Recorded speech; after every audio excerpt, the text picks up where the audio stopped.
Olá, pessoal, boa noite.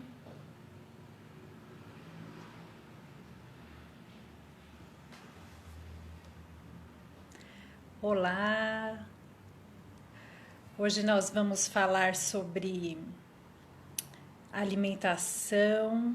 O título dessa live é Por que não glúten, né? Por que sem glúten? Então eu acho que é um tema muito importante, de essencial importância para nós. Oi, Laísa, tudo bom? Vou esperar as pessoas irem entrando. Hoje a live é com a doutora Jaqueline Albieri, psiquiatra, minha psiquiatra, e ela fez um grande trabalho comigo e muito disso também por conta da alimentação, que ela falou sobre a alimentação e falou para mim a importância de tirar o glúten da alimentação. Então aqui a doutora Jaque já entrou. Vou esperando as outras pessoas. Oi, Lígia, tudo bom? Que bom que você tá aí. A Lígia Nutri, minha mãe, todo mundo vai entrando. Deixa eu introduzir então. Aí depois, já que você solicita para participar, vocês estão me ouvindo bem, gente? Olha, se não tiver bom, vocês reclamam, por favor, aí nos comentários, tá? Que eu tô partindo do pressuposto que dá para ouvir. Aqui. Vamos lá, vamos esperar. Ah, que bom, Lígia, também tô muito feliz. Oi, Jaque, tudo bom? Oi, Ti, tudo bem? Tudo bem, graças a Deus. Tudo jóia. Que bom. Gente, então eu vou começar já e depois as pessoas vão aparecendo e pega no meio mesmo, não tem problema, né? Tranquilo. Então, deixa eu primeiro fazer uma breve introdução, né? Tive um histórico assim de transtornos psiquiátricos, de pânico, desde adolescente. Na verdade, acho que a gente parando para analisar, né, como a minha mãe estava falando, né, desde criança. E daí, quando eu fui para a doutora Jaque, eu estava muito, muito ruim. Eu estava com outro médico e eu, na verdade, eu estava patinando, né? Eu estava com uma medicação, ele não mudava a medicação, eu não melhorava, eu estava indo ladeira abaixo. E a minha mãe já tinha uma preocupação com a alimentação e tudo. Eu lembro que ela foi numa consulta com esse médico comigo e falou alguma coisa sobre alimentação. E depois que ela saiu da sala, ele falou: Ah, isso aí é tudo balela, não sei quem, não resolve nada. E daí a minha mãe falou: não, a gente tem que trocar esse médico, e ficou pensando para onde que a gente poderia ir. Um dia ela assistiu uma palestra da doutora Jaqueline lá na Associação Médica sobre autismo, acho que foi autismo. E daí eu lembro que ela me mandou mensagem com fotos dos slides e falou: olha, descobri a médica para você e tal, vamos marcar. E daí a gente foi na doutora Jaque.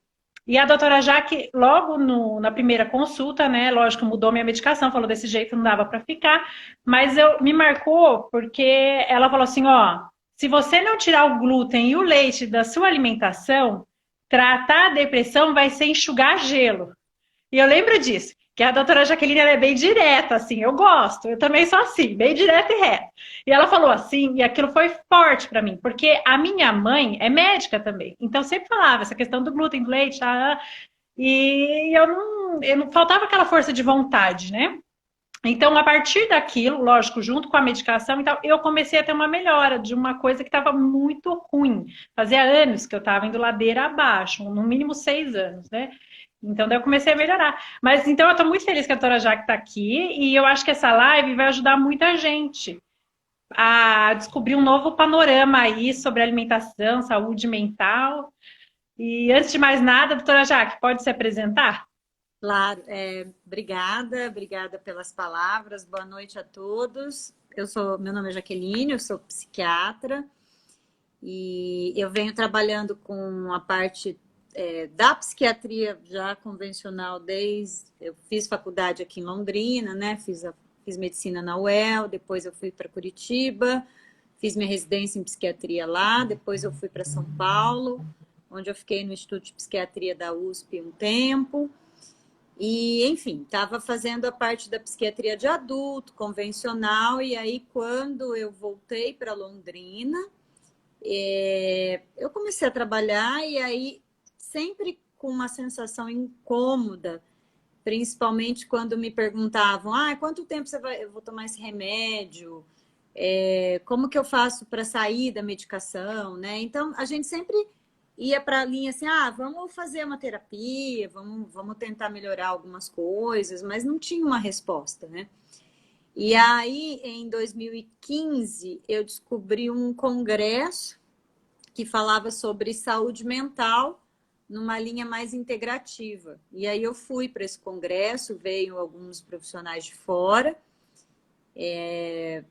vieram vários, 3 ou 4 médicos de fora do Brasil, dentre eles 2 eram psiquiatras, e ali eu comecei a conhecer um mundo novo, que eu nunca tinha escutado falar.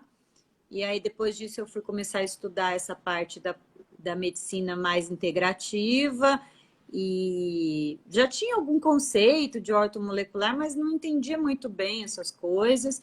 Mas daí, quando eu fui realmente estudar a parte da medicina funcional e fazer vários cursos, aí eu comecei a estudar muito a questão do autismo, né? Foi isso que começou a surgir para mim.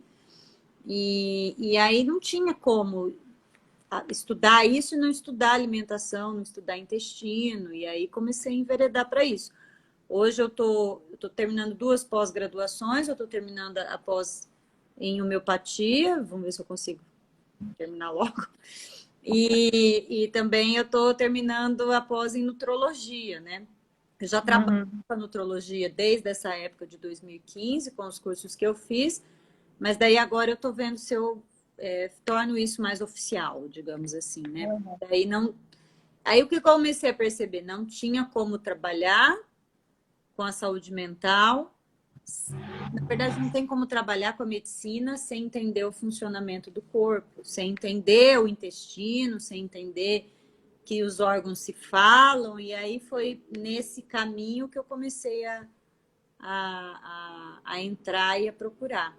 E aí Foi uma coisa bem autodidata, né? Sim, no começo, na né? verdade, assim, foi sorte, eu acho, porque eu caí na mão de pessoas muito boas e de cursos muito bons, porque como eu queria entender mais a questão do autismo, porque a gente tem uma câmara hiperbárica, né, aqui em Londrina, desde 2008, e na época da minha residência, surgiram alguns estudos falando sobre a hiperbárica e autismo. Foi por isso que eu fui procurar outras coisas fora, na verdade. E até falava em intestino, né? Tanto que a minha residência inteira, ninguém nunca falou sobre isso. E aí, quando eu fui tentar estudar mais a questão da hiperbárica no autismo, foi onde eu caí nesse outro mundo. Por isso que eu falo que foi meio que sorte. E Foi a divina providência também, né? Pode ser. E aí tem várias coisas, né? Eu tive um câncer em 2015 também.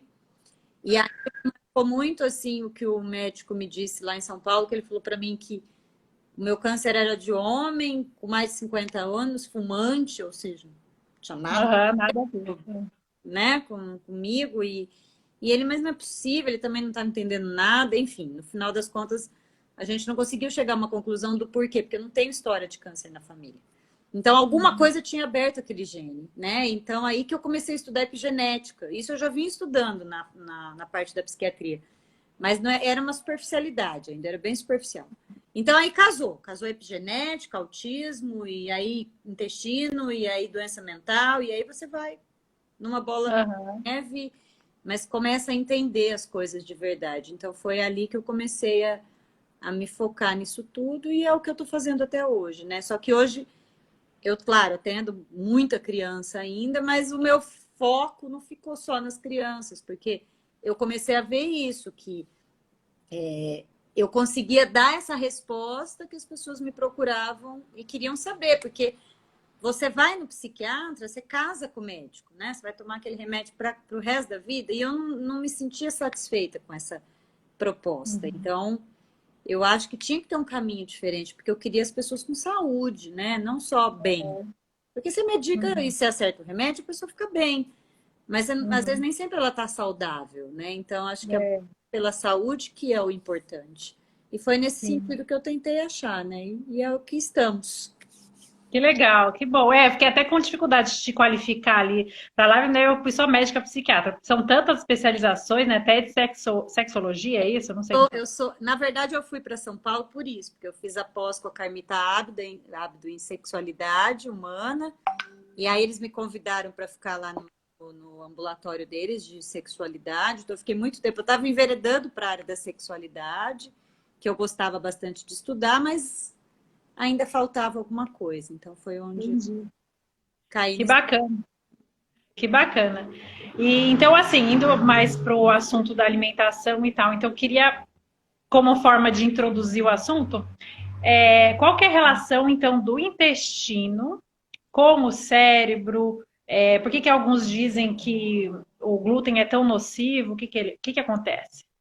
Na verdade, assim, o que a gente começou a entender é que o principal órgão que comanda o corpo é o intestino, né? Não só o cérebro. Obviamente, o cérebro comanda todo o funcionamento, mas quem determina a dinâmica da distribuição pelo corpo, a parte metabólica, ela tem que estar organizada, e quem faz isso é o intestino. Porque ali é que entra tudo, ali é o filtro, ali é o que puxa os nutrientes, ali é o órgão que você faz formação de anticorpo, onde você cria imunidade ou não, né? Então vem tudo dali. O nosso adoecimento, na verdade, ele começa na parte intestinal, porque ele depende do que a gente come e do que a gente põe para dentro, né? Não só comida, mas toxinas, metal pesado, agrotóxico, todas essas coisas são filtradas e são separadas pelo intestino.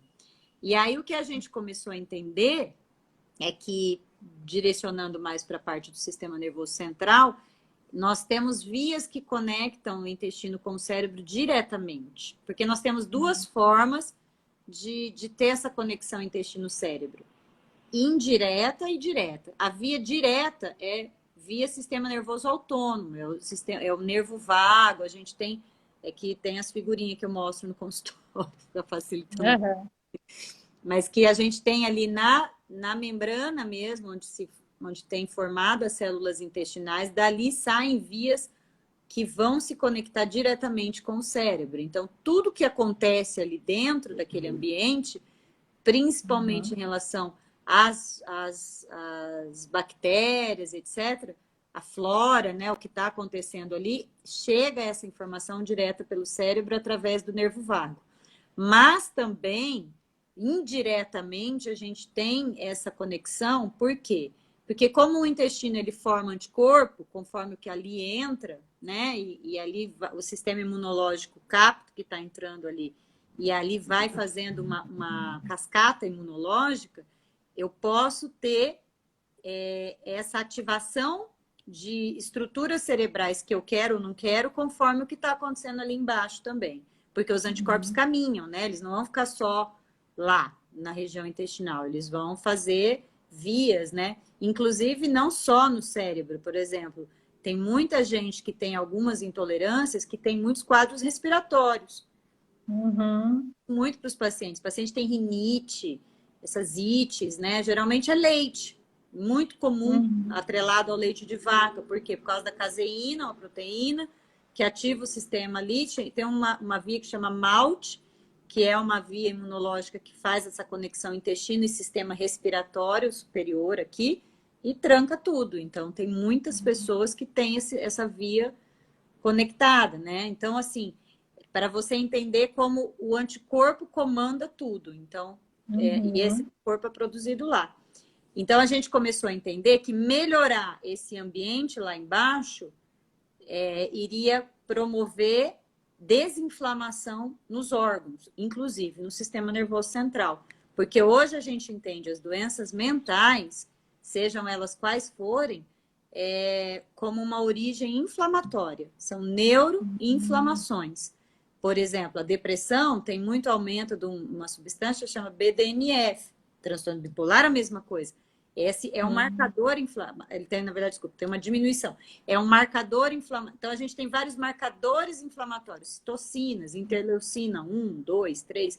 todas essas substâncias, elas mudam conforme a inflamação que a gente vai tendo lá embaixo. Uhum. É aí que a gente começa a entender que a gente não tem inflamação só em outros órgãos, como os vasos, hipertensão, diabetes, porque são processos inflamatórios também, mas o cérebro principalmente. Claro que você vai ter uma tendência maior a ter uma determinada manifestação psiquiátrica conforme a tua genética, né? Então, assim, uma pessoa que tiver uma genética para ter uma esquizofrenia e tiver uma desregulação intestino-cérebro, ela vai manifestar esses sintomas. Mas se ela não tiver essa formação genética, ela não vai manifestar esquizofrenia, ela pode manifestar uma ansiedade. E por aí vai. Então, tudo depende de várias coisas que até a gente nem entende ainda. Mas eu vejo que assim, é uma coisa muito científica e até matemática, né? Então você estava falando o nome das substâncias, eu não sei, né? Enfim, que acontece. E quando eu ouvi falar a primeira vez disso, que foi através da minha mãe, e depois através da nutricionista que minha mãe me empurrou para ir, né? Até pagou, você falou, não, você tem que ir e tal, vai. Mas ela falou esse negócio assim de, rinite, você tem catarro na garganta por causa do leite. E eu achei isso muito migué. Eu achei assim, muito assim, parece coisa de astrologia, sabe?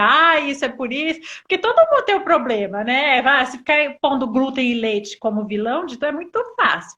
Mas, enfim, daí eu comecei a ver, né? E realmente, a minha mãe trazia bastante referências mesmo para mim, e lógico, você sabe muito mais, mas assim, fui vendo que existe todo um estudo, e é importante que essas pessoas que estejam assistindo a live vejam que não é porque é bonito viver sem glúten ou sem leite, mas que para determinadas pessoas isso realmente afeta a condição mental dela, né? É muito melhor você viver sem glúten, sem leite, do que se arrastando por aí. Eu tenho uma amiga que ela tem 1000 alergias, tá? Ela é sem glúten, sem leite, sem ovo. Eu adoro conversar com ela porque ela me dá um consolo, assim, que ela é um pouquinho pior que eu no nível de alergia. E ela consegue. E ela fala assim que quando ela descobriu, ela tem fibro também, né? Fibromialgia. E ela falou assim, quando eu descobri que era isso, eu falei, gente, mas é só isso que eu tenho que fazer para ficar bem, sabe? Ela tinha tanta dor da fibra e tudo, ela falou, gente, se é só alimentação, tá bom, entendeu? Eu fico feliz de ter descoberto isso. Mas, enfim. Mas o que a gente entende é o seguinte: o que está acontecendo com as pessoas é que nós estamos perdendo a conexão que há nas células da membrana intestinal. E isso está acontecendo por vários fatores. Aí existem vários estudos também que ainda não chegaram, ninguém sabe. O que a gente sabe é que existe um fenômeno que chama leaky gut, em inglês, né, que é a permeabilidade intestinal aumentada. Ou seja, o intestino ele tinha que estar colado, essa barreira, e ele está fazendo isso aqui, ó. Ele está abrindo. Existem junções aqui que fazem essas células permanecerem conectadas. E essas junções estão se perdendo. Existem alguns estudos falando que foi porque usamos muito tempo glifosato, outros falam que é por conta de micotoxinas, porque silos que armazenam muitos alimentos. Enfim, a gente está aqui 3 horas discutindo, a gente não vai saber exatamente qual foi Mas o que se sabe hoje é que existe esse fenômeno, chama leaky gut, essa perda dessa conexão intestinal. E aí, esse espaço maior que promove a entrada de alimentos de uma forma que não são para eles entrarem.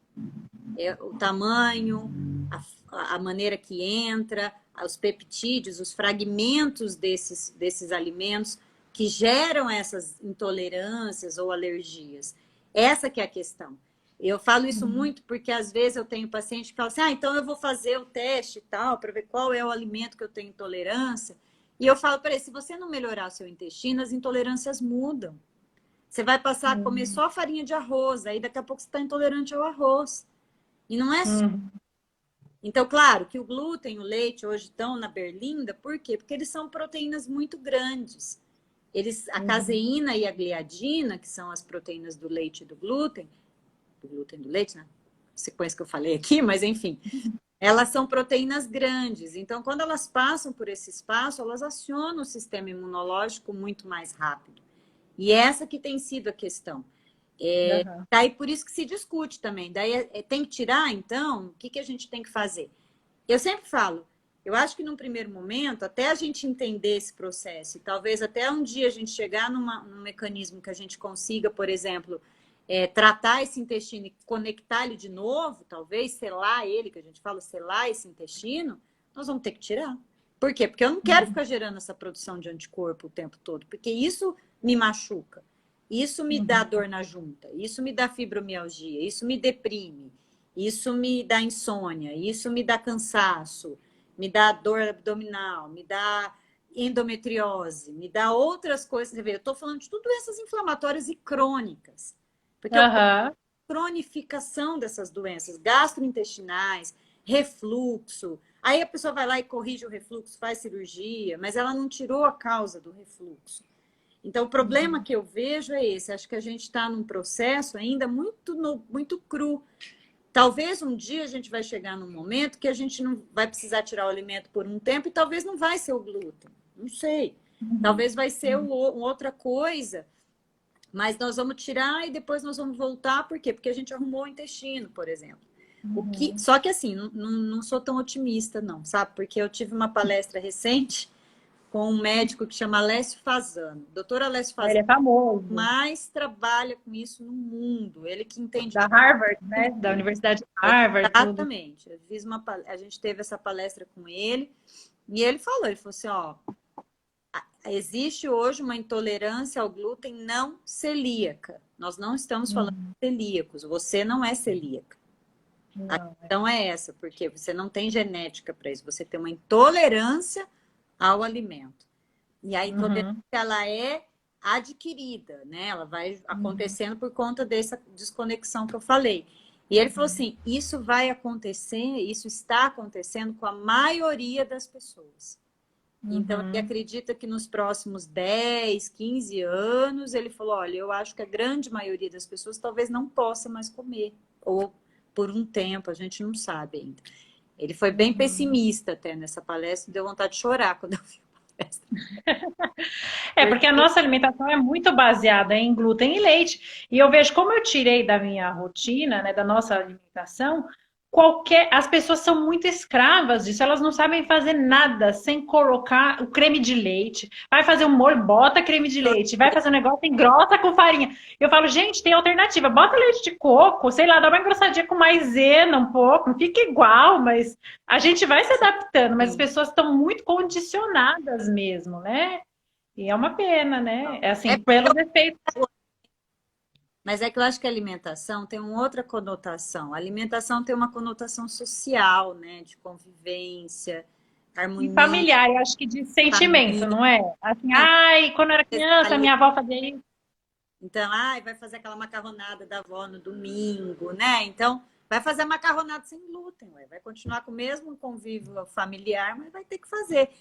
É complicado. Mexer com comida é complicado. E trabalhar com isso no ambiente familiar. Meu maior problema no consultório são as avós. Não, porque a tua mãe era avó que já que queria que tirasse, entendeu? Isso não existe. No meu consultório é as avós. Aí eu falo para famílias, traz a avó aqui que eu vou sentar e vou falar. Só que a hora que, por exemplo, no caso dos autistas, a hora que eles começam a melhorar, começam a olhar nos olhos, começam a falar, começam a ter uma melhora mesmo, assim, verdadeira, aí as avós não querem que a criança coma, porque daí entenderam que isso não é brincadeira, que isso é sério, que isso faz diferença, né? Doutora Jaque, deixa eu fazer uma pergunta que me ocorreu agora, tá? Não tinha planejado fazer. Mas por que, assim, eu acho que a parte difícil é que você tem que excluir, muitas vezes, o alimento por exemplo, uns 20 dias, para daí, quando você volta a consumir, aí você passa mal, tem uma tontura, tem um negócio que daí você sente que, nossa, é ruim. Por que a gente não consegue excluir? Demora tantos dias assim para acontecer isso? E é assim mesmo? Na verdade, assim, por exemplo, você pegar o glúten, o anticorpo dele, alguns estudos, ele leva até 3 meses dentro do corpo. Então, fazer uma dieta sem glúten, total, assim, eu vou glúten fazer teste terapêutico. Se você não tirar pelo menos durante uns 2, 3 meses, dificilmente você vai ver uma melhora. Porque acho que falhou aqui. Estão me ouvindo? Eu ouvindo tô, mas sua imagem travou.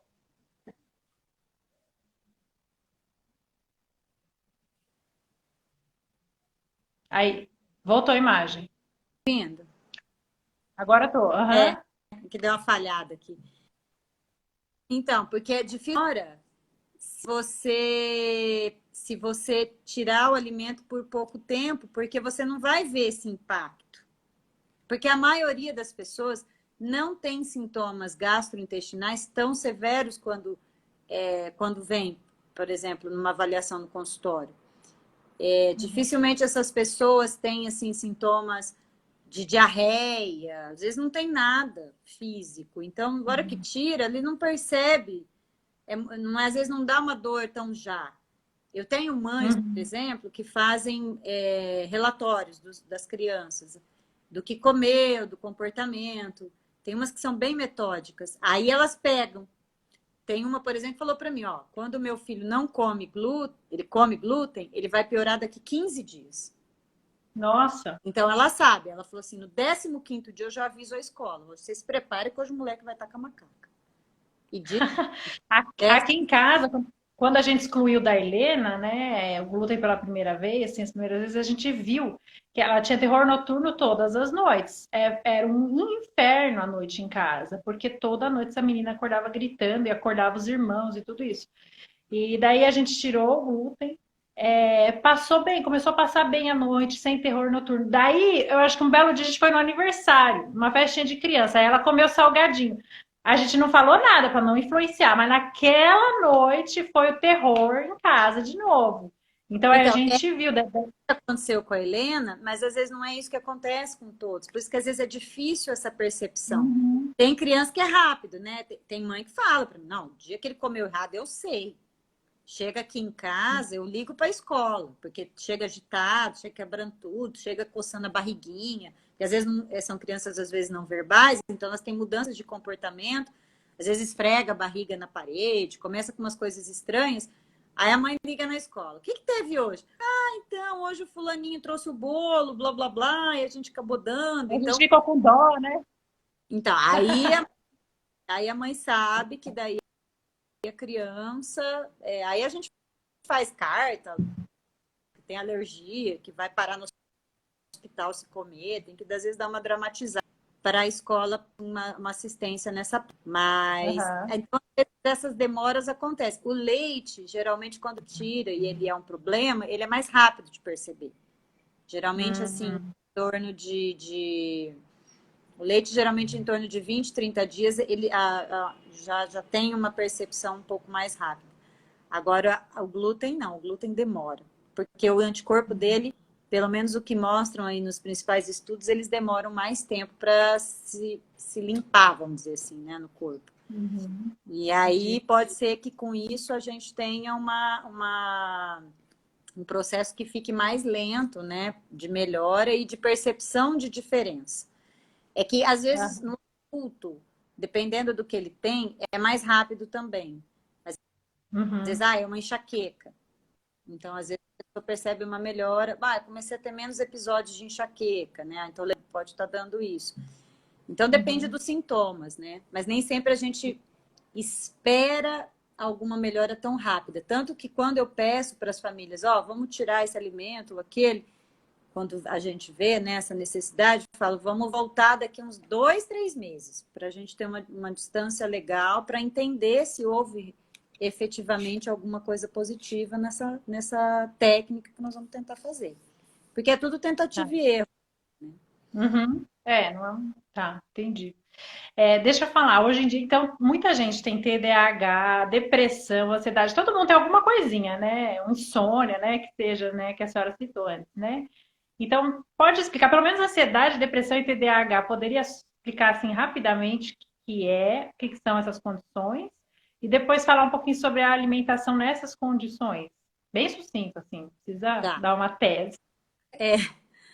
As três, na verdade, é que o TDAH, ele tá mais pro polo, são as doenças mais do neurodesenvolvimento. Daí por isso que a gente vê mais ele dentro da infância, né? Então, é que às vezes a criança não tem manifestação de hiperatividade, porque todo mundo tem aquela ideia do TDAH hiperativo muito disperso, muito desatento.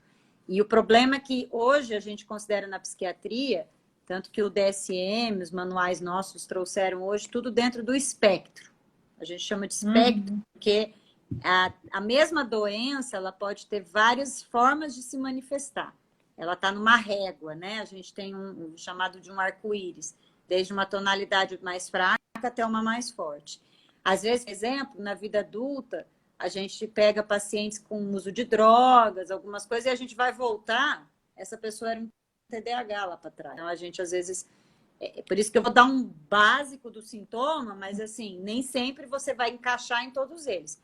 Qual é o transtorno, então, do desenvolvimento? A gente começa em torno de 7 anos, mais ou menos, mas, às vezes, um pouco antes você já começa a perceber agitação, inquietação, dificuldade de concentração. Às vezes a criança só consegue se concentrar em atividades que ela gosta, por exemplo, principalmente hoje em dia com eletrônicos, muito no eletrônico. E impulsividade, isso é uma característica muito importante do transtorno de déficit de atenção. São pessoas extremamente impulsivas, às vezes não vão escolher alguma coisa, né? Escolhem muito afobadamente por conta dessa questão da falta de foco, de atenção para escolhas. Então, são algumas das principais características que a gente observa nessas crianças. Isso no transtorno de déficit de atenção. Quando a gente vai para a ansiedade e depressão, a ansiedade, ela é uma manifestação... A ansiedade é uma coisa que nós temos normalmente, né, para ela acontecer de uma forma normal. Mas isso nos protege, isso é filogenético que a gente fala. Isso veio desde os homens das cavernas, lá. Os ansiosos sobreviviam. É uma questão de sobrevivência. Sobreviver é você estar atento ao que está acontecendo. Então, o ansioso sempre foi o que foi mais ligado em tudo, né? Porque ele está atento a tudo que está acontecendo. Isso é ser ansioso, isso é estar ansioso. Isso é normal. Isso não é doença. Quando isso começa a me gerar problema e prejuízo, ou seja, eu começo a passar mal, eu começo a ter insônia, eu começo a ter dificuldade de concentração, eu faço más escolhas, porque eu também... Parece até um TDAH em alguns momentos, mas não é bem assim. Mas é mais episódico, né? Eu começo a ter más escolhas, porque às vezes eu tomo, né, condutas muito sem pensar. Aí você está num perfil de ansiedade. Aí você pode ter várias ramificações disso. Eu posso ter um toque, eu posso ter um transtorno de pânico, eu posso ter outras coisas quando essa ansiedade vai ficando muito alta. Eu posso ter tensão muscular, pessoas que vivem tensas, pessoas que têm dificuldade de ler, de estudar, às vezes está no final, você tem que voltar de novo. Então, essa ansiedade até às vezes é realmente um grande diagnóstico que a gente diferencia muito quando vem a pessoa achando que tem TDAH. Isso no adulto. A depressão já é um outro polo, né? É um nível de inflamação cerebral um pouco maior. Então, a depressão, o que a gente vai ter? Na depressão, a gente vai ter perda da vontade de fazer as coisas que gostava, desinteresse, isolamento, irritabilidade, às vezes se irrita com barulhos, com coisas que normalmente não tinha, vontade de chorar, tristeza, né? Então, caminho de falta de energia, falta de vontade de fazer as coisas. Esse é um panorama, assim, de uma pincelada geral nas 3 doenças. Tá. A depressão, então, eu tenho a impressão que, assim, ela sempre começa num nível que você está muito irritado, às vezes até fica meio ansioso no começo. Pode acontecer isso? De ficar meio oscilante? Porque aí Depende? é o perfil da pessoa. Ah, tá. Espera aí que falhou aqui o negócio. Acho que sua internet, não sei, para mim, de vez em quando é a sua imagem que dá uma travada. Mas, pessoal, comenta aí se a minha tá travando também, por favor. Então, assim, essas condições, elas acontecem por causa de inflamações, como a doutora já explicou, e daí é onde o calo aperta, assim, onde é a sua falha genética lá, a sua, sei lá, Cada um tem a sua tendência genética para ter, digamos assim. Então, Sim, provavelmente, uma pessoa com depressão tem alguém na família que sofre de depressão, ou não? necessariamente. É essa que é a questão. Você, Hum. você pode ter, é, você pode ter a manifestação no seguinte, conforme o nível de inflamação. Não é porque o meu pai tem esquizofrenia que eu também vou ter. Isso depende Uhum. muito, de abertura de gene. Isso a gente chama de epigenética. Essa Tá, é a questão. Epigenética, o que que é? É você abrir gene ruim, né? tá. Pode ter uma genética para ter esquizofrenia, mas você às vezes não vai abrir isso numa intensidade que vai gerar Uhum. esquizofrenia. Às vezes você abre só um pouco e isso gera uma depressão. Então, Tá. aí depende muito. O que a gente sabe é assim: eu tenho história familiar de transtornos mentais, sejam eles quais forem? Tenho. Então, provavelmente a chance de eu ter é maior do que alguém que não tem isso, né, na família, tá? Tá. Mas, aí, assim, casos mais graves, tipo esquizofrenia mesmo, às vezes sempre acaba alguém tendo mesmo, porque aí a genética talvez seja um pouco mais importante, porque ela deve abranger um número maior de genes. A gente não sabe isso muito bem. Já Tá. existem alguns estudos, mas a gente não tem nada muito claro. Mas a gente imagina que seja isso, entendeu? E por isso que daí uma pessoa que tem na família vai ter, né? As gerações subsequentes acabam tendo também. E por isso, quando a gente faz uma entrevista com esses pacientes, a gente investiga muito isso. Se tem história na família, que história na família que tem, entendeu? Mas às vezes tem mãe que tem depressão, o filho é ansioso, ou vice-versa. Então, Tá. não é uma regra, né? Porque a minha mãe tem, Tá. eu vou ter também. Isso não Tá. funciona assim. Agora, o que você disse sobre o ansioso ficar deprimido, isso acontece bastante. Por quê? Tá. Porque às vezes essa pessoa tem um padrão de funcionamento ansioso e ao longo do tempo, esse padrão de funcionamento vai gerando mais estresse no funcionamento cerebral e aí caminha e culmina numa depressão, por conta Tá. do Entendi. desgaste neuronal mesmo, entendeu? A Uhum. neuroinflamação que gera por conta do estresse que você tem, estresse oxidativo, estresse, são vários estresses. A gente fala estresse, não é estresse da rotina, é estresse interno. E isso tudo vai do adoecimento e às vezes de condições mais sérias e mais graves. Uhum. Eu perguntei porque na minha história é muito isso. Eu vejo, né, em retrospectiva, que eu sempre fui uma pessoa muito ansiosa. E daí, primeiro, eu tive pânico na adolescência, tal, na faculdade eu tive umas. Quando eu fui para psiquiatra a primeira vez, foi síndrome do pânico. E depois que o negócio começou a degringolar para depressão, entendeu? Então, por isso que eu fico pensando, quando eu vejo alguém muito estressadinho ali, que eu acho que é ansioso, aí eu aconselho, né? Porque, então, a ansiedade, não, ela é normal, mas ela pode ser patológica. Aquela pessoa que está sempre dando patada e tal, não é Sempre normal, né? É um irritada, né? irritadinho assim. Irritada o tempo todo, isso não é saudável. Não, né? Deixa eu perguntar então agora sobre o autismo. Quais as alterações a nível cerebral que acontece para cometer nessa condição aí do autismo? É o transtorno, né? Transtorno do espectro autista que chama, né?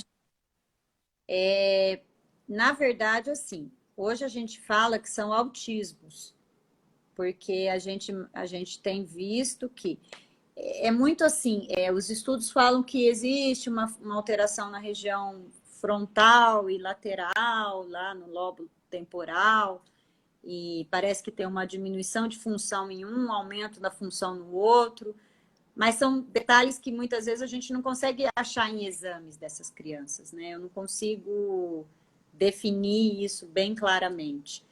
Então, não se sabe exatamente o que acontece lá dentro, lá em cima mesmo. Tá. Se tem uma ideia de que talvez esse seja um perfil que aconteça mais.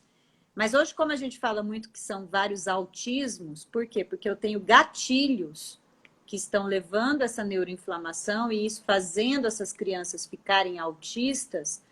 Então, a gente tem que achar qual é o gatilho, né? E às Uhum. vezes é uma alergia alimentar, às vezes é uma reatividade um padrão autoimune. É muito comum essas crianças terem padrão autoimune.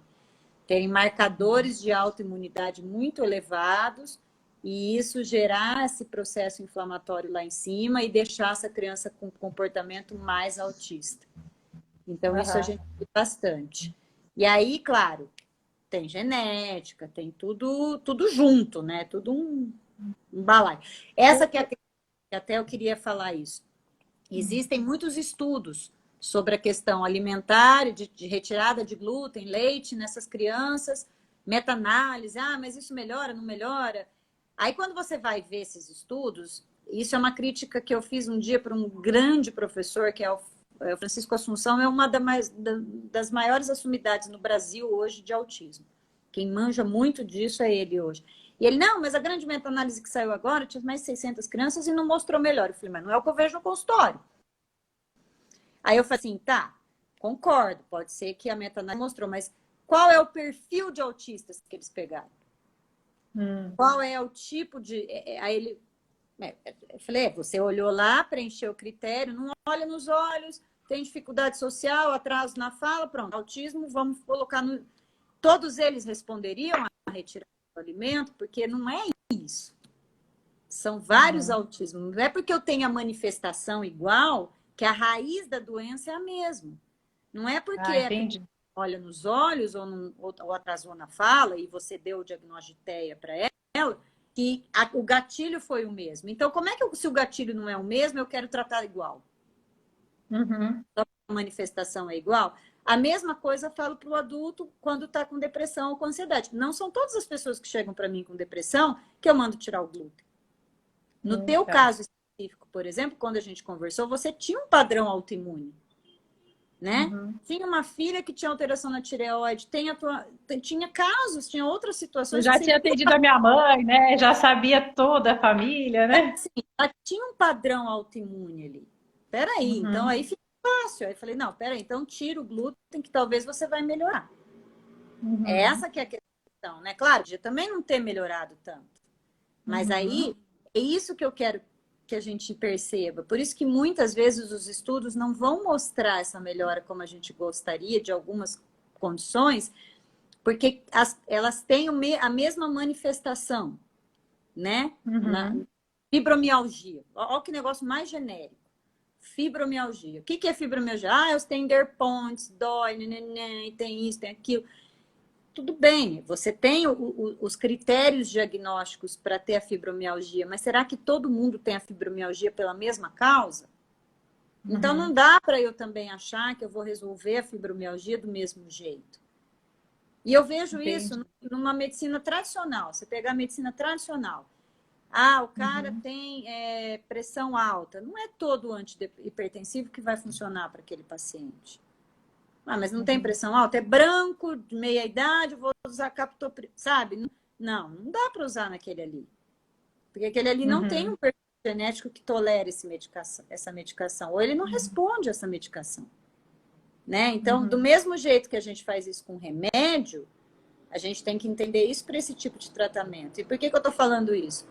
Se bem que hoje a grande maioria dos estudos já está quebrando esses paradigmas também. Mas a gente não pode também colocar essas crianças todas no mesmo diagnóstico sem entender que as raízes podem ser diferentes. Né? Entendi. Então, na sua anamnese, quando vai lá uma mãe, né, de mãezinha de um autista, você vai lá e pergunta quando começou? É isso, né? Daí você vai entender a raiz do problema, qual que foi o gatilho, para daí fazer um estudo que pode melhorar. Né? Às vezes você não acha isso só numa anamnese, né? Eu faço um questionário gigante. As mães ficam doidas comigo para responder. Porque eu pergunto até a panela que a pessoa usa em casa. E eu pergunto mesmo, se usa produto de limpeza, se usa panela, com que lava a roupa da criança, se teve alergia no bebezinho, se fazia cocô e assava o bumbum. Tudo isso é informação para mim, já mostrando que pode ter algum perfil, como foi a reação a uma vacina. Não que vacina deu autismo, mas assim, teve uma reatividade imunológica diferente, né? Foi diferente, mancou a perna, ficou esquisito, mudou o comportamento, fechou mais. Às vezes ali você tem será que essa criança não tem uma hiperreatividade autoimune, por exemplo, né? Porque quando eu falo de vacina, eu estou falando de imunidade, então eu vou mexer no sistema imunológico. Então, isso tudo são informações que a gente vai tentando casar. Aí, obviamente, quando você faz uma bateria de exames, aí você tem uma foto um pouquinho melhor do que pode estar acontecendo. Não acho o caminho, e nós vamos meio que tentando, mas tem horas que fica muito óbvio. Que eu vou falar a verdade, 90% das crianças têm questões intestinais. 90%. Isso assim, a mãe fala, não, o cocô dele é horrível, é verde, é não sei o quê, tem resto de comida, tem isso, tem aquilo. Umas mandam foto. Entendi. Porque é muito claro isso. Isso é a maioria. Isso não é numa consulta de 15 minutos do plano de saúde que você vai resolver, né? Porque não dá, né? O cara não aprofunda, o médico não aprofunda, não tem como, né? Mas voltando aqui, daí eu queria te perguntar, assim, alguns sinais, assim, sintomas que as mães têm que ficar alertas para saber se está tendo algum atrapalho ali no desenvolvimento neuropsíquico da criança. Teria alguma dica, assim, uma luz para nos dar, para saber, ó, quando chegou a hora de procurar um psiquiatra, um especialista, sei lá, um nutricionista? Eu sempre acho assim, tem um padrão de funcionamento ruim, por exemplo, sono, igual você falou, a Helena, né, tinha terror noturno, criança extremamente irritada, muita irritabilidade, porque na criança é diferente do adulto. Quando dói ou quando incomoda, às vezes eles não vão manifestar isso falando, dói, tô com dor, né? Às vezes a manifestação vai ser comportamental, a maioria é comportamental, inclusive um quadro depressivo.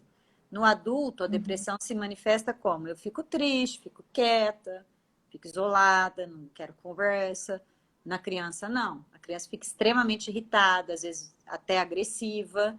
Isso pode ser um sinal de depressão, entendeu? Então, toda mudança comportamental nessa criança, a gente tem que ficar atento. Porque existem fatores metabólicos que tem que funcionar bonitinho. Tenho lá diminuição de cortisol à noite, eu vou dormir, nessa hora aumenta a melatonina. Isso é fisiológico, isso acontece com todos nós. E aí eu durmo, então eu tenho que ter um padrão de sono legal. O bebê acorda mais vezes, tal. Isso acontece, né?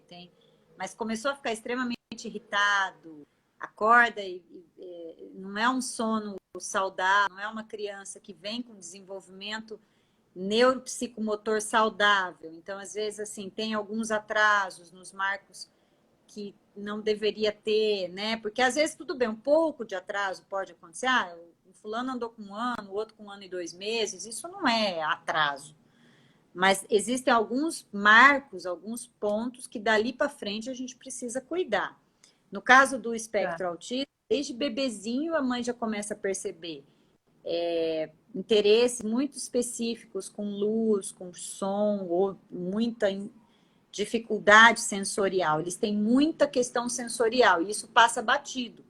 Então, por exemplo, vai pôr uma banana amassada na boca, a criança já não gosta. Tudo bem que o bebê às vezes não vai gostar, mas é um negócio muito gritante. Eu não consigo dar nada pastoso para essa criança, de jeito nenhum. Opa, chama atenção. Não quer dizer que tem autismo, mas é um negócio que a gente tem que começar a prestar atenção. Tem algumas questões sensoriais importantes, isso a gente tem que entender. Que às vezes a criança não está no espectro autista, mas a criança está tendo alguma inflamaçãozinha neurológica pequena que pode estar mudando o comportamento dela, tá? E aí a gente tem que ficar em cima. Não necessariamente ela vai desenvolver alguma patologia específica, mas é um sinal para a gente que aquele corpinho não está se falando direito. E a escola, né? Tem todas as questões. É que, assim, eu acho que a gente tem que tomar um pouco de cuidado com isso, porque tem a questão individual da personalidade de cada um, da família que vive, do jeito que a família se dá, o pai, a mãe, né? Todas essas coisas também a gente precisa ter um olhar meio cuidadoso com isso. Vem um irmãozinho, né? Muda de comportamento, tá? Já quer dar diagnóstico de TDAH. Ou já não, às vezes a criança está de pô, eu era o rei da casa, agora não sou mais. A gente tem que entender também, né? Sim. Né? consideração tudo isso. Mas coisas específicas que são muito chamativas, principalmente relacionadas a sono, a irritabilidade. Criança tem que ser arteira, tem que ser feliz, tem que correr, ter energia.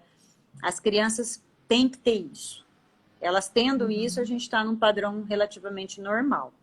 Começou a fugir disso, a gente tem que... Na realidade, com a Helena, eu me arrependo de não ter procurado ajuda antes, porque, lógico, ela ia na Nutri, tinha tudo, mas daí a Nutri falou assim, ó, eu vou dar alta para ela provisória, porque o problema dela é mais embaixo. Só que a gente ficou adiando para ir na psiquiatra, tanto que eu tinha marcado consulta com a doutora Jaque, desmarquei, porque sempre dá aquele medo, né? Ai, meu Deus, a minha filha vai tomar remédio. Só que quando ela começou a fumar, ela teve uma melhora que foi absurda. E daí eu falo para Evandro, como que a gente viveu com isso tantos anos, 6 anos? Porque ela, na verdade, a Helena foi uma criança assim, bem difícil desde sempre. E muitas vezes, como mãe, a gente fica se cobrando, né? Não, é a rotina, é isso, é aquilo que não tá certo, eu tô fazendo errado, a gente é ruim mesmo. E eu tinha essa questão interna também. Então eu falava, não, agora eu vou melhorar, e tentava, mas chega uma hora que também a gente tem que parar de se cobrar, né? Porque mãe também gosta muito de se cobrar. Então, ficar olhando dos outros, e sempre tem aquela pessoa que dá pitaco, né? Ai, os meus dormem todos, ai, o meu não sei o quê. E daí você fica falando, o problema sou eu, né? Então, assim, não tardar em buscar ajuda, isso, né, realmente é importante. Deixa eu fazer uma pergunta. A minha mãe não ia sossegar se não falasse do açúcar, tá? Você consegue ler aí a pergunta? Gostaria de ouvir sobre o excesso de açúcar, muito comum, e piora da permeabilidade intestinal. Na verdade, assim, o açúcar, ele não é uma questão dele mexer diretamente com a permeabilidade. O que acontece é pela permeabilidade intestinal estar alterada, quando esse açúcar entra, ele vai promover o crescimento de coisa que eu não quero. Açúcar mexe diretamente com flora. Cresce muito fungo. Fungo é uma nhaca para comportamento infantil, por exemplo, entendeu? Criança que é muito agitada, que se coça, que tem coceira no bumbum, que tem muita ferida, pode saber, tem fungo na parada. E é fungo intestinal. Mulher, candidíase, repetição. Fungo, tudo bem, mas não é fungo só na questão da flora vaginal. O fungo está, na verdade, no intestino em excesso. Eu tenho fungo no intestino? Tem. Todo mundo tá lá. Tá todo mundo convivendo. É verme, é fungo. Os bichos estão, eles existem, porque isso a gente não vive numa bolha, né? A questão é o balanço entre esses elementos. O balanço entre essas... É uma sociedade. Eu não posso ter demais de um elemento e de menos do outro. Essa que é a questão. O que a gente sabe, o açúcar, por exemplo, piora muito o TDAH. Muito. Muito mesmo. E é muito difícil, até tem alguém falando que é muito difícil eliminar o fungo. O fungo é muito difícil de eliminar, não, de diminuir ele para ele ficar num equilíbrio. Porque a questão é equilíbrio. Eu não preciso eliminar o fungo. Eu preciso diminuir o fungo para ele não ser mais do que uma bactéria boa, por exemplo. E é por isso que na minha prática, por exemplo, nem sempre eu vou entrar só com probiótico. Igual eu vejo muita gente fazendo, vamos dar probiótico. Porque probiótico é bom. Não, probiótico é bom, mas ele tem que ter espaço. Se eu tiver com uma canal de gente ruim, vocês imaginam, nós estamos num... imagina lá um pombal lá, você tá com montes, aí você vai lá e enfia mais bactéria boa, ela não vai ter espaço para agir. Porque você não deu uma organizada naquele sistema, entendeu? Então, aí que tá. Eu suplemento muito meus pacientes, eu passo muitas vitaminas, muitas coisas, mas eu sempre falo isso. Não adianta eu ficar enfiando um monte de suplementos se eu não limpar o terreno. Se eu não organizar ali, entendeu? Por quê? Porque não é só a deficiência da vitamina D, não é só igual Covid, tem que tomar vitamina D. Tem que tomar vitamina D, mas ela tem que ser puxada. Não adianta ela ficar circulando na corrente sanguínea e ela não entrar onde ela tem que entrar e ela não agir onde ela tem que agir. Se eu não melhorar a minha alimentação, pode tomar vitamina D que for, que eu vou ter Covid e vou ficar ruim. Então, não é só uma questão de ter ou não o elemento. Então, não é só uma questão de introduzir probiótico ou não. Eu preciso melhorar a alimentação, trazer esse sistema para o equilíbrio, aí sim, aí eu vou, entro com probiótico, aí eu arrumo a casa, eu ponho a suplementação que eu acho importante. Muitas vezes, o primeiro passo, às vezes, que eu faço com muita criança autista, sabe o que eu faço? Uma primeira coisa, eu faço uma desvermifugação. Dou vermífugo, faço um protocolo. Primeiro mês eu falo para as mães assim, ó, você não vai me tomar nada, não vai me dar uma vitamina para essa criança, não vai dar um ômega 3, não vai dar nada. Você trata verme primeiro. E já, só ali, eu já melhoro, assim, uns 30% do sintoma daquela criança que às vezes não estava dormindo, não deixava a família, não conseguia pôr uma roupa no corpo, porque mas tem muita questão sensorial, qualquer desbalanço nessa flora lá piora muito eles. Então, você imagina, né? Se a gente está aqui, está vindo, você imagina esse som amplificado 10 vezes, aquela luz 10 vezes mais forte. É assim que o cérebrozinho dessa criança vai perceber as coisas. Então, imagina o quanto isso dói, o quanto isso incomoda, o quanto gera irritabilidade. Aí eles tampam o ouvidinho, eles, né, se balançam, porque eles precisam se autorregular. É muito comum isso acontecer, entendeu? Então, mas aí a raiz está toda lá, tá no que come. Aí você vê lá, a mãe chega para mim no consultório, acho que deu uma falhada aqui de novo. Deu uma falhada. Agora não estou escutando nada. Voltou. Voltou. Agora comendo danoninho.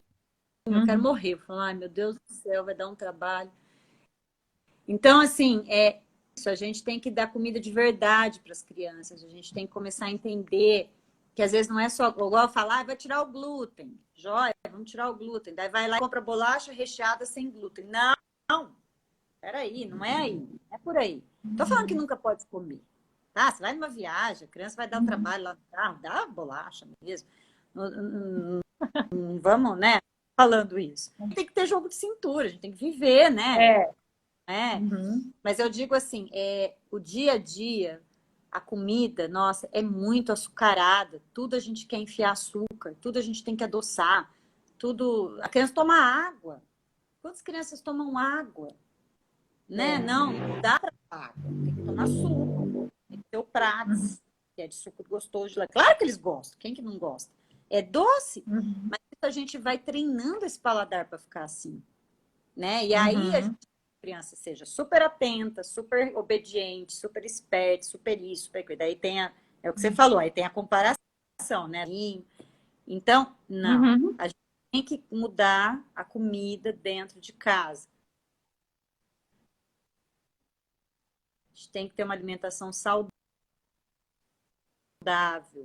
comer arroz, feijão, carne, comer salada, tentar variar o máximo que puder, não botar em corante. É umas coisas que a gente faz, inventa, que acha que está fazendo que tem colágeno.